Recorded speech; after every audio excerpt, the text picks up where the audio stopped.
Olá, eu sou a professora Nívia Lemos. Gostaria de agradecer em primeiro lugar as organizadoras do evento pela oportunidade de participar desse momento de debate, reflexão e conhecimento acerca de algo novo que a gente está vivendo, que impacta a sociedade de toda forma e não diferentemente do que acontece em todos os outros impactos, a educação acaba tendo que se adaptar, se adequar, se renovar, se reinventar para atender essa demanda social, né? No dia de hoje a gente vai falar um pouquinho sobre os impactos que as legislações vigentes no Brasil estão trazendo para a nossa realidade. As legislações como leis, resoluções, portarias, decretos, todos esses instrumentos legais que precisaram ser implementados para que a gente pudesse ter um alinhamento de ações perante o problema da questão da Covid.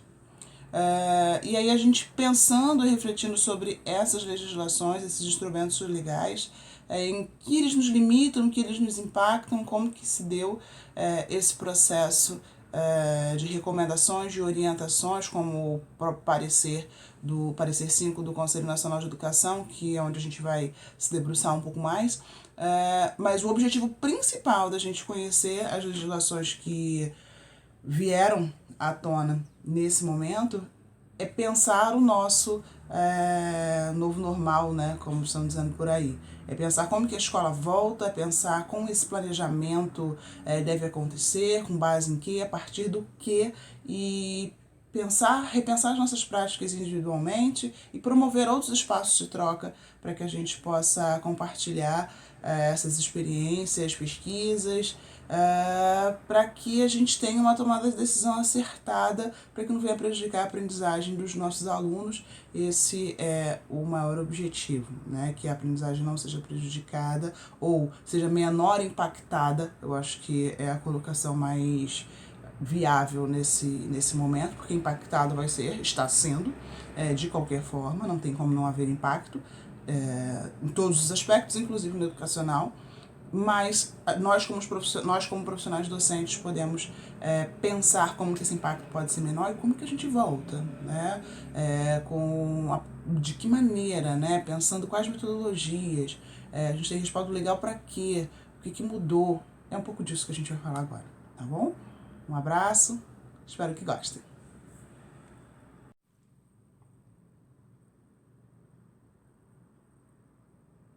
Olá, então vamos falar um pouquinho sobre o ensino remoto e EAD nos tempos de Covid, abordando um pouquinho sobre a questão da legislação e algumas recomendações de boas práticas que o parecer número 5 da CNE indica, né? Bom, logo no início desse debate, dessa temática de pandemia, de todo esse cenário inédito, né, para nossa vivência, tanto escolar quanto social, lá no início de março, quando a suspensão das aulas foi anunciada, surgiu um questionamento na minha cabeça sobre, poxa, na verdade no início não foi um questionamento, né? Na verdade foi uma intenção que pensou, nossa, a EAD vai ter a oportunidade de mostrar seu potencial no momento desse. Mas logo na sequência já me veio a preocupação, mas como que isso vai ser feito, né? E eu me lembro muito bem que no dia 27 de março, quando eu, navegando nas redes sociais, me deparei com esse artigo do Eduardo Junqueira, e ele falava exatamente, ele descrevia um pouco daquelas interrogações que estavam na minha cabeça e esclareceu. Eu falei, bom, isso aí, agora tem nome, né? Não é EAD, é ensino remoto, mas por que dessa diferença? Né? EAD admite uma metodologia, tudo que é educação à distância tem uma legislação, tem uma metodologia, tem abordagens, tem uma série de envolvimentos, ela admite que tem uma interação entre professor e aluno, aluno e aluno, existe toda uma dinâmica pré-estabelecida com objetivos de aprendizagem, com atividades a serem desenvolvidas, atividades síncronas, atividades assíncronas, e o que realmente diferencia o ensino remoto para a educação à distância também perpassa por essas questões, tá? E aí, quando você começa a colocar essa perspectiva de o aluno está em casa sozinho, recebendo atividades, desenvolvendo, devolvendo essas atividades. Será que tem feedback? Será que não tem feedback? Qual a metodologia utilizada? Qual a abordagem utilizada? Uma execução de tarefas que eram presenciais foi transferida para não presencialidade somente? Essas atividades foram desenvolvidas especificamente para a educação à distância? São preocupações que a gente tem, e aí o debate se abre nesse sentido, e aí ao mesmo passo que a educação à distância estava como mocinha, né, da história, ela passa em alguns debates como vilã, mas o importante é que se abriu esse debate. Muitos professores não estavam envolvidos com a temática experienciaram vivências que certamente vão modificar o seu fazer docente daqui para frente, isso eu não tenho dúvidas. E quando a gente começa a pensar nessas perspectivas de quais instrumentos legais surgiram, né, ainda estão surgindo, para que o processo educacional se estabeleça, fazer um breve recuo, que é importante destacar que em 3 de fevereiro saiu uma portaria emitida pelo presidente da República decretando emergência nacional, e na sequência, em 6 de fevereiro, saiu a Lei 13.979, que dava autonomia, né, aos entes federativos para alterar algumas recomendações, questões logísticas de saúde, na área de segurança pública, autorizando o servidor público a realizar atividades remotas, mas não, até então não menciona nada relacionado à educação. É importante marcar que isso tudo veio em 6 de fevereiro, né, já antevendo as questões internacionais que já aconteciam. De 6 de fevereiro, o próximo marco legal que envolve as questões relacionadas ao Covid ainda não mencionam a educação, mas menciona a questão do teletrabalho, né? As medidas trabalhistas não se alteram, os contratos não se alteram, o trabalho remoto é autorizado a ser realizado de acordo com cada coletivo, né? E na sequência disso, a gente sim passa a enxergar e a perceber, né, em março somente. Passou o carnaval, passou o início das aulas, né, e a gente começa a perceber algumas possibilidades. Possibilidades essas que surgiram por volta do dia 11 de março, em Brasília, alguma coisa em BH, e no Rio de Janeiro, no dia 13, foi sancionado a primeira legislação, no Rio de Janeiro especificamente, que vai falar sobre essas questões, que é o decreto 46970, e ele vai falar um pouquinho sobre as questões da educação especificamente, envolvendo a educação básica e o ensino superior, suspendendo as aulas por 15 dias, né, falando sobre a suspensão das aulas sem manutenção, sem comprometer o calendário, né, escolar, enfim, falando sobre uma série de questões, aí dando 48 horas para os secretários se mobilizarem. E em 17 de março também, né, ainda em março, a gente tem a primeira portaria que vai tratar muito do ensino superior, né, e vai falar um pouquinho sobre a substituição das aulas presenciais por aulas por meios digitais. Não menciona somente o ensino superior, mas tem a Constituição Federal e a LDB como base e alguns outros decretos para fundamentar essa autorização da não presencialidade, que então vai ser mencionada nos próximos instrumentos, né, da não presencialidade e uma educação mediada por tecnologia de informação e comunicação, mediadas por computador. Essa expressão ela vai se repetir, né, onde é uma educação não presencial, principalmente porque ela não foi planejada para isso, né? Então eu tenho que transferir instrumentos da minha presencialidade para um momento não presencial. E aí essa portaria ela menciona também que isso não está valendo para os cursos de medicina, e para as práticas de estágio e laboratórios, né? Informa também que tudo que for alterado precisa ser comunicado ao Ministério da Educação. Isso é importante destacar. E no artigo 2º fala da reposição dessas aulas, que precisam ser integralmente repostas. E aí, nesse momento, essa portaria menciona sobre dias letivos e horas-aula, né? Depois a gente vai ver que na 934, essa questão dos dias letivos não vão ser cobrados, mas a excepcionalidade da carga horária, ela não se abre mão da carga horária, tá? Bom, agora a 934, que a gente acabou de falar, sobre essa possibilidade dos dias, da carga horária, né? E aí a medida provisória estabelece que a educação básica e o ensino superior, além de estar dispensado, né, da questão dos dias letivos, tem a obrigatoriedade da carga horária, mas a novidade, né, porque isso já havia sido mencionado anteriormente, a novidade é que abrevia, aquele decreto que abrevia a formatura, né, de cursos de medicina, farmácia, enfermagem e fisioterapia, desde que se estivessem com 75% da carga horária no curso de medicina, né, ou em caso de estágio curricular obrigatório, nos demais cursos, pelo menos com 75% da carga cumprida. Então, foi na 9394, de 1º de abril, que veio essas questões. Entre outras, mas, de modo geral, que fosse mais importante. O que a gente vai se ater um pouco mais aqui em relação ao parecer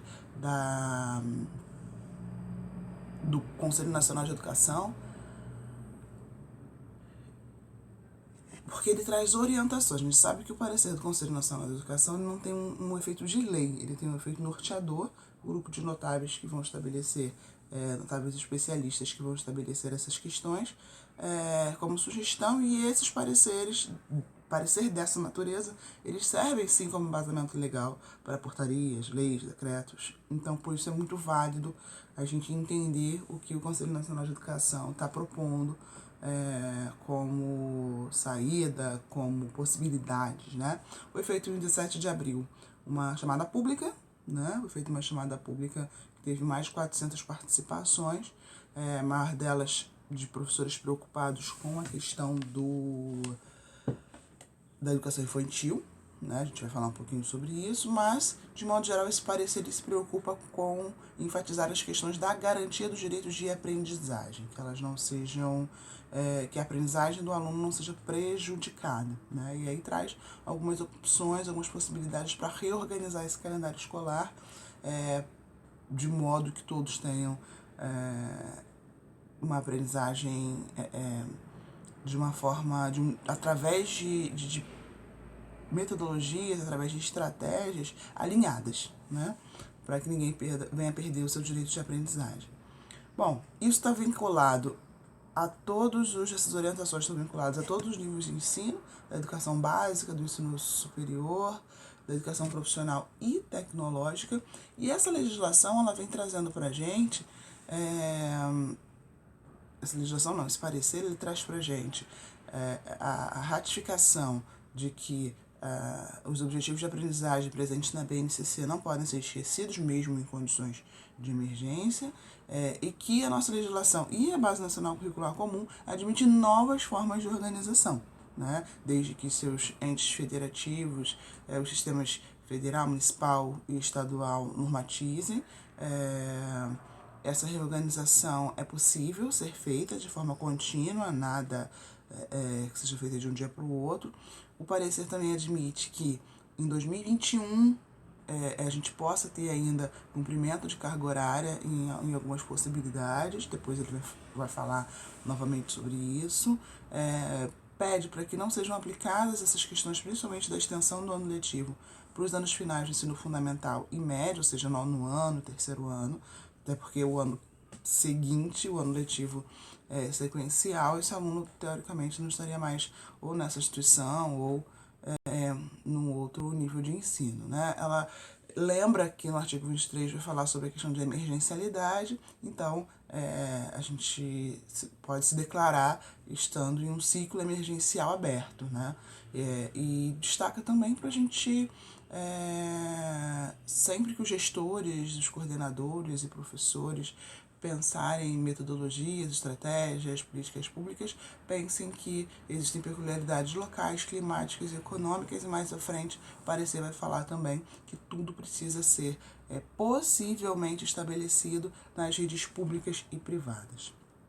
Bom, falando ainda sobre reorganização do calendário escolar, o parecer destaca que essa reposição de aulas ela deve acontecer após, né, o período da emergência, e ela vai acontecer de duas maneiras, de forma presencial e de forma não presencial, onde quando essa reposição acontecer de forma presencial, ela vai acabar sendo concomitante aos dias letivos comuns, né? O grande objetivo dessa reposição não, o grande objetivo dos momentos não presenciais é que não venha a se perder, não tem retrocesso na aprendizagem, né? Esse distanciamento de 2 meses, 3 meses, não venha dar impacto no que o aluno já vinha desenvolvendo de habilidades, de competências, que não haja perda de vínculo, tá? Principalmente nos anos iniciais da educação infantil, o vínculo com a escola, isso é muito importante, e diminuir as questões de evasão e abandono que evidentemente vão acabar acontecendo.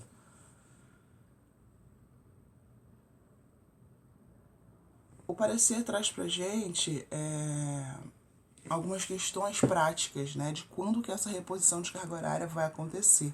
Ela traz a possibilidade dessa reposição acontecer no recesso escolar, aos sábados, nas férias, no contraturno, um eventual avanço no ano civil, como a gente já havia mencionado anteriormente, mas ela também destaca uma atenção especial para que não haja sobrecarga, né? E aí mais à frente ela fala que não dá pequenos intervalos, mesmo que pequenos, usa mesmo que breves, usa essa expressão, mesmo que breves, trazer ter cuidado com essa questão da reposição da carga horária, do uso do contraturno, de férias, mantendo pequenos períodos de recesso e alguns finais de semana livre, né, já que essa reposição vai acontecer também aos sábados. É interessante, deixo aqui nesse material um documento desenvolvido pela Universidade de Harvard, muito divulgado pela ODCE, né, Organização de Desenvolvimento Econômico, que fala sobre 25 estratégias de como a educação pode enfrentar essa pandemia. Não dá pra gente desdobrar esse documento agora, até para a gente não fugir totalmente da temática, mas eu deixo aí esse arquivo que vale a pena fazer uma leitura.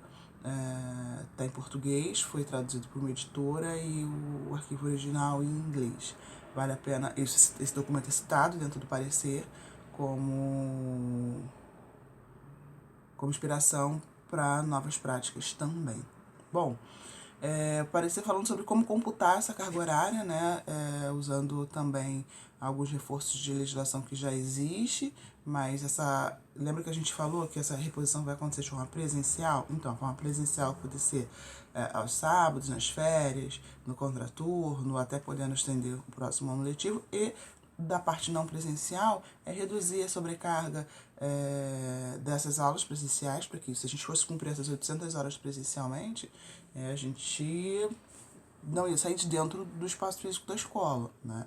E aí ele aproveita para reforçar o que a LDB já traz pra gente no artigo 32, das 800 horas, o artigo 80, no artigo 36 também, que vai falar da carga horária, e o artigo 80, que fala de todas as modalidades de ensino, inclusive ensino médio, técnico e superior. É importante que destacar que o parecer ele fala muito sobre, nesse momento do parecer, ele fala muito sobre a comunicação. Ela precisa ser muito bem estabelecida pelos pais, pelos professores, pelos alunos. A gente só vai conseguir fazer um programa de reposição se a gente se dedicar muito a uma comunicação muito bem estabelecida. Os pais precisam estar orientados, os professores precisam estar orientados, os alunos precisam ter plano de estudos e, principalmente, precisa haver registro de todas as atividades realizadas de forma não presencial para que isso possa ser remetido aos órgãos competentes depois, para ter validade para contar como reposição. Né? Isso é importante. Na educação infantil, eu acho que foi o que mais trouxe debate, trouxe reflexão, trouxe um questionamento, né, dos professores que atuam, dos pais, porque não há previsibilidade legal para utilização de metodologia à distância em casos de educação infantil, muito menos não presencial. Então fica essa abertura, né? Mas o parecer indica que essa reposição seja feita, em caso dela ser feita exclusivamente de forma presencial, vão haver limitações físicas e de pessoal, porque se uma escola, por exemplo, tem aula manhã, tarde, como que essa reposição vai acontecer, né? Como vai acontecer o contraturno, como vai acontecer essa reposição, somente aos sábados? Será que vai dar conta? Então, essa carga horária não presencial ser cumprida na educação infantil encontra algumas questões, né? Que precisa ser regulada ainda pelos sistemas municipais e estaduais, mas já sabe que precisa ter uma orientação sistemática com os pais, precisa ser abordado também nesse momento não presencial questões relacionadas à higiene e alimentação. O parecer lembra sobre isso e que as atividades desenvolvidas precisam ser lúdicas, recreativas, criativas e interativas. O parecer, em dado momento, fala sobre a necessidade de não perder as aprendizagens já desenvolvidas até o momento.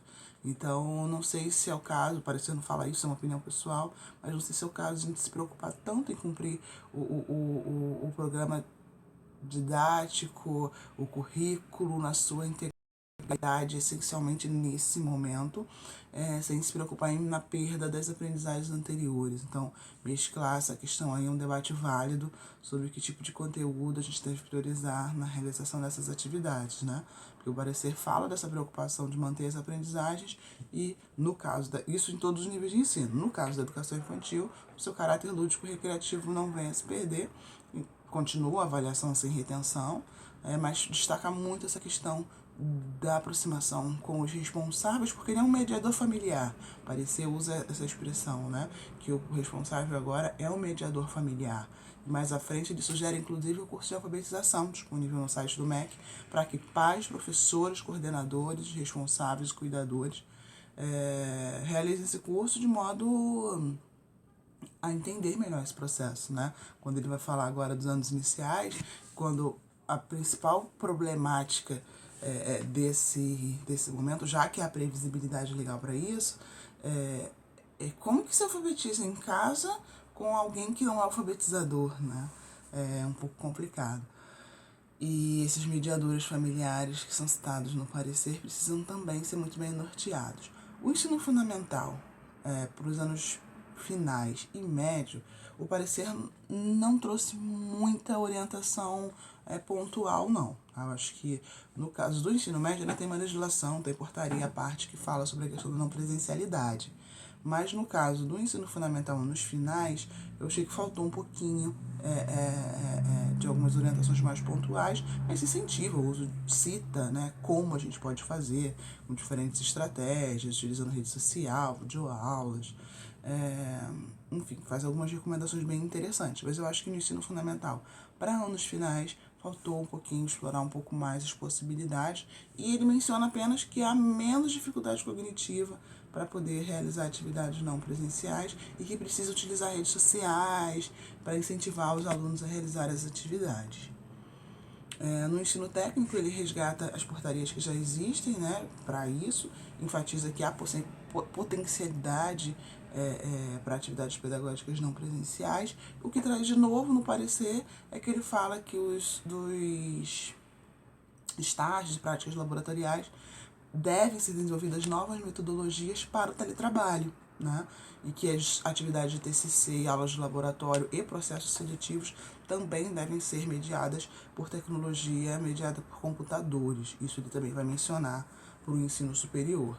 No ensino superior, na educação de jovens e adultos, desculpe, também não traz novidades, fala só da importância de valorizar as atividades voltadas para o mundo do trabalho e dos saberes não escolares, então nada de diferente, assim como o EJA também dentro dos estabelecimentos penais, né? Não traz também nenhuma novidade, só destaca a necessidade de utilizar pedagogia de projetos, mas não traz nada de novo.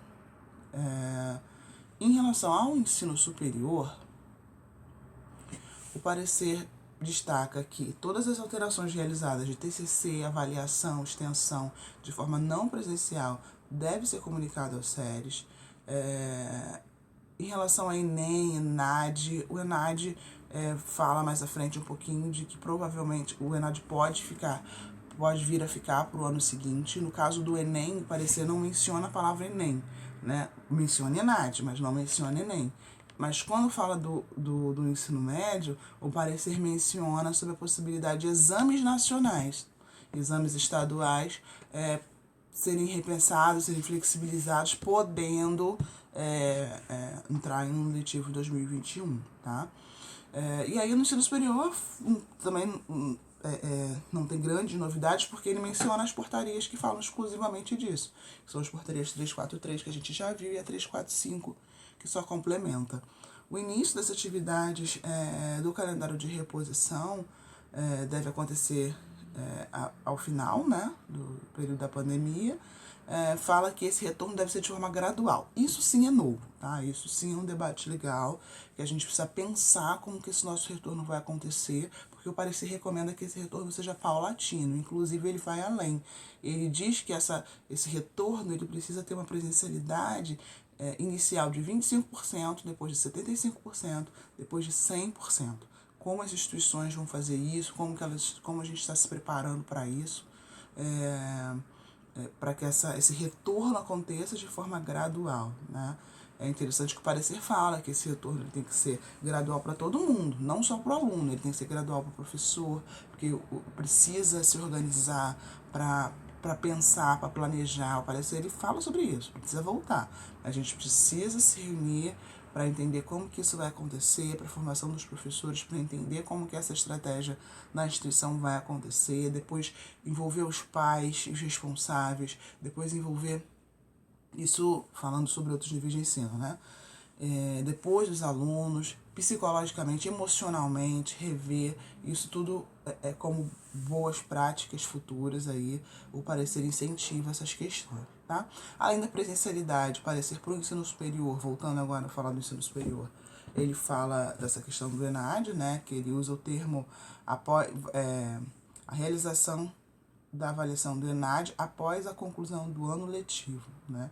E que as instituições de ensino superior tenham tempo suficiente para protocolizarem os seus processos no EMEC, né?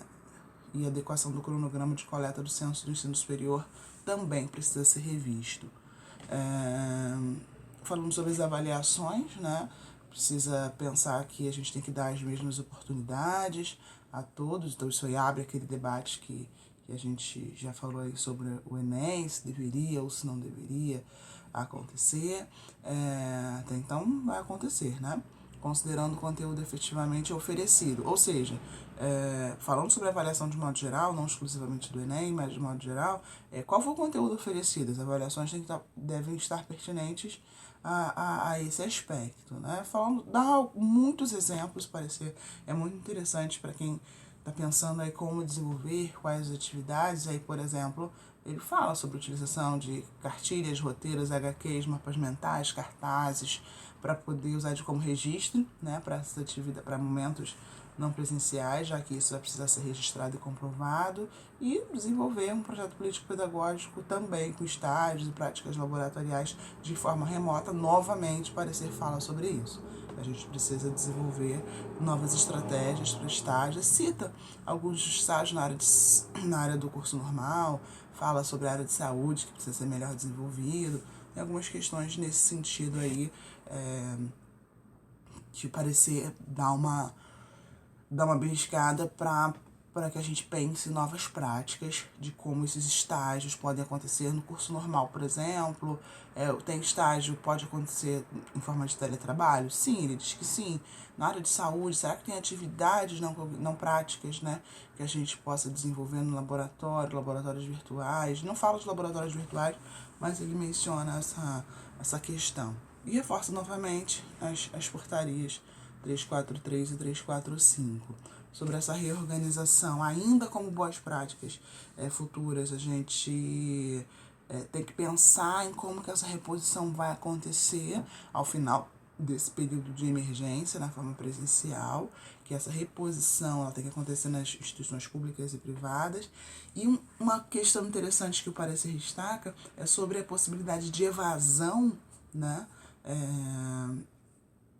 e abandono, e ela já diz, o parecer já afirma que vai acontecer, né? Muita gente vai achar que o ano letivo está perdido, e destaca ou incentiva uma busca ativa desses alunos, né? Ele não diz como que essa busca ativa pode acontecer, mas é interessante essa busca ativa, né, desses alunos.